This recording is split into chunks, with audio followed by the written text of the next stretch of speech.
In this video stack हम एक और क्वेश्चन को सॉल्व करने जा रहे हैं। और क्वेश्चन क्या है, वो कह रहा है एक लिस्ट है आपके पास। There are two list, L name and L age, contain name of person and age of person. ये एग्जांपल में देखो दे रखा है कि एक एल नेम है और एक एल एज है, और इसके अंदर नेम है और एल एज में एज है, लेकिन जितने भी इसमें रिकॉर्ड है दोनों में बराबर है। तो ये याद रखो, दोनों में बराबर रिकॉर्ड्स हैं। जैसे नरेंद्र है तो उसकी एज 45 है, जया है उसकी एज 23, ऐसे करके इसमें दिया हुआ है। अब इसमें वो कह क्या रहा है, वो कह रहा है कि पुश एन जो है, पुश अंडरस्कोर एन ए, इसमें क्या हो रहा है, आपको इनमें जो एल नेम और एल एज के अंदर जो रिकॉर्ड्स है ना, इसको स्टैक के अंदर आपको ट्रांसफ़र करना है। लेकिन उसमें वो किस फॉर्म में करना है, टप्पल के फॉर्म में करना है, जिसमें pair of name and age करके एक साथ जाएगा। जैसे मैंने देखो ये बना रखा है, after push underscore N A contain bracket L name comma age bracket close. तो ये टप्पल बन रहा है, और नीचे देखो इस तरह से लिस्ट के अंदर एक एक जो रिकॉर्ड अंदर जा रहा है अपनी एक एक प्लेस में, वो टप्पल के फॉर्म में है। तो राजू और 59, अमित 51, ऐसे करके जा रहा है। लेकिन उसमें भी कौन से रिकॉर्ड जा रहे हैं, जिनकी एज इज अबव 50। तो मतलब हमें जो एल एज है इसको चेक करना है, जिसकी भी एज 50 से अबव होगी, हमें उसका एल नेम और एज एक साथ टप्पल के फॉर्म में स्टैक जो लिस्ट है उसके अंदर ट्रांसफर कर देना है। दूसरा इसमें क्या बना है, पॉप अंडरस्कोर एन ए, ये क्या करेगा, it will remove the last pair of name and age. मतलब जो ये लिस्ट बनी, स्टैक बना, उसके अंदर जितने भी टप्पल वाली जो वैल्यूज पड़ी हैं उनको पूरी पूरी एक एक बार में वहां से वो क्या करेगा, रिमूव करेगा। लेकिन वो जब रिमूव करेगा ना, तो उसी समय उस वैल्यू को जो रिमूव हो रही है उसको डिस्प्ले भी करेगा। जैसे यहाँ नीचे देखो लाइन में यहाँ पर लिखा हुआ है, द नेम रिमूव इज, जो नेम आया वो, एज ऑफ पर्सन इज 51। तो अमित और 51, क्यों, क्योंकि लास्ट रिकॉर्ड अमित और 51 है, तो अमित और 51 ये दो प्रिंट की लाइन में आपको सेपरेटली आपको इन दो वैल्यू को जो टपल के अंदर है उनको डिस्प्ले करवाना है। अगर उसमें जब वो पूरा खत्म हो जाएगा, कह रहा है अगर ऐसा है तो एक मैसेज भी प्रिंट करो। अभी तक हम क्या लिखते थे, स्टैक इज एम्प्टी, तो इसको ये अंडरफ्लो लिखा है, ये इसका मीनिंग वही है कि अगर वो खाली है स्टैक तो अंडरफ्लो आएगा, नहीं तो स्टैक इज एम्प्टी। दोनों का एक ही मीनिंग है, कुछ भी लिख सकते हैं। अब आते हैं इसके प्रोग्राम में। मैंने देखो यहाँ पर शॉर्ट में सब लिख दिया। दो लिस्ट बन रही है, एल नेम और L age, data in the form of tuple के इसमें जा रहा है, किसमें, स्टैक के अंदर। और ये हमारा जो पुराना क्वेश्चन चल रहा है कि हम पुश और ऐसे बनता है और स्टैक डॉट अपेंड लिखा जाता है। तो ये लाइन अब मैं स्टार्ट लास्ट लाइन से कर रहा हूँ, मतलब जहाँ से हम इस फंक्शन को कॉल करेंगे जिसका नाम पुश एन ए है। तो देखो वो क्या कह रहा है, एल नेम और एल एज एक लिस्ट है जिसके अंदर कुछ वैल्यूज पड़ी हुई हैं बराबर।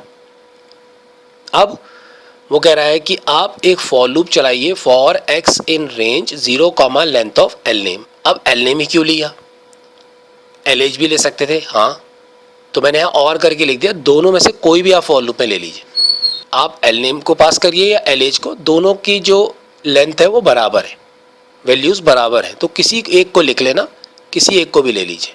और अब क्या करोगे आप, पुश एन ए जो फंक्शन ऊपर बनेगा अभी यहाँ पर इस जगह में, जो ब्लैंक की देखो स्पेस मैंने जगह छोड़ रखी है यहाँ पर, उसके अंदर आप एल नेम ऑफ एक्स और एल एज ऑफ एक्स। अब एक्स क्या है, अगर स्टार्टिंग से देखो तो 0, तो 0 एल नेम का 0 में नरेंद्र, एल एज में 0 में 45, तो नरेंद्र 45।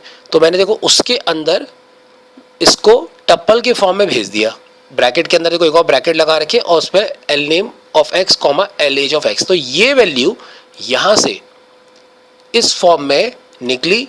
और ऊपर देखो हमने def push underscore N A pass किया, उसके अंदर मैंने एन एम अंडरस्कोर एज एक वेरिएबल बनाया।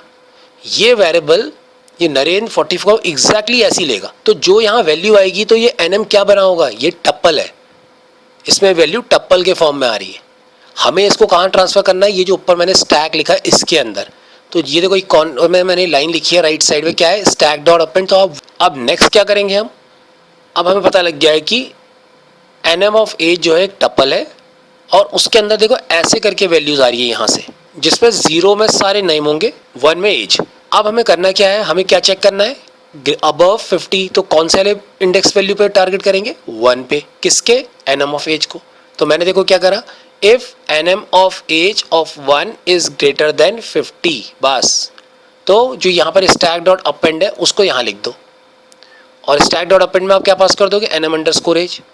तो ये एन एम ऑफ एज कैसे वैल्यू को इसके अंदर ट्रांसफर करेगा लिस्ट के अंदर, जैसे यहाँ दी हुई है राइट साइड में टप्पल के फॉर्म में, एक एक करके वैल्यूज इसके अंदर ट्रांसफर होंगी। और वो जब हम उसको देखेंगे तो इस तरह से उसके अंदर वैल्यूज चले जाएंगी जो स्टैक हमारा बनेगा। अब ये तो हो गया स्टैक का पुश का क्वेश्चन। अब आ गया पॉप पे। यहाँ पर क्या कह रहा है, remove the last pair of name and age, और डिस्प्ले भी करा उनको। तो मैंने राइट साइड में पूरी पॉप की कोडिंग लिख दी, एग्जैक्टली सेम ऐसी लिख देना है। पहली लाइन पॉप अंडरस्कोर NA जो नाम है, नेक्स्ट लाइन तो ऑब्वियस सी बात है क्या होगी, इफ स्टैक इज एम्प्टी, ये मैंने लिख दी, एम्प्टी और अंडरफ्लो, वहाँ लिखा underflow, you write down underflow. अब नेक्स्ट क्या लिखोगे, else k equals to stack dot pop. अब ये क्या करेगा, पूरा एक रिकॉर्ड, वो जो टप्पल है वो पूरा ट्रांसफर होगा किसके पास, k के पास। तो याद रखो ये k भी इस समय क्या बन रहा है, टप्पल बन रहा है। पूरी वैल्यू डिलीट हुआ, k के पास गई, तो उस नेम रिमूव्ड इज में k ऑफ 0 कर दो, age of a person is k1 में। जैसे हमने पुश में बताया था, समझ लो वही चीज़, 0 पे उसका नाम होगा, 1 पे उसकी एज होगी। बस ये दो प्रिंट की लाइन आपने लिखनी है। ये देखो इस तरह से आपका जाएगा। जब मैं इसे कॉल करूंगा तो पॉप एक बार कॉल होगा, एक रिकॉर्ड जो लास्ट में पड़ा होगा वो आएगा, उसे डिलीट करेगा और आपको उसकी जो वैल्यू है वो डिस्प्ले होकर के यहाँ पर ऐसे करके दिख जाएगी। ये है इसका मेथड इसे करने का पॉप का। पॉप इज वेरी इजी, थोड़ा सा पुश में चेंजेस होते हैं, पॉप आपका हमेशा सेम ही रहता है। अब ये क्वेश्चन है दूसरा, ये इसी क्वेश्चन को मैच करता है जो अभी हमने करा है, लेकिन थोड़ा चेंज है। वहां पर लिस्ट के दो लिस्ट के अंदर की वैल्यू को एक स्टैक में ट्रांसफर करना था, यहाँ एक डिक्शनरी से आपको दो स्टैक के अंदर ट्रांसफर करना है। तो उसी मेथड को लेकर के, कॉन्सेप्ट को लेकर अप्लाई करो और आप उसका आंसर निकालो कि वो कैसे करेगा। इसे सॉल्व करना बिल्कुल सेम वही चीज़ है, उसका इन्वर्स है। आपको वहाँ यहाँ उल्टा हो रहा है, यहाँ एक पूरी वैल्यूज़ को दो में भेजना, वहाँ दो वैल्यू को एक में आपको सेंड करना था।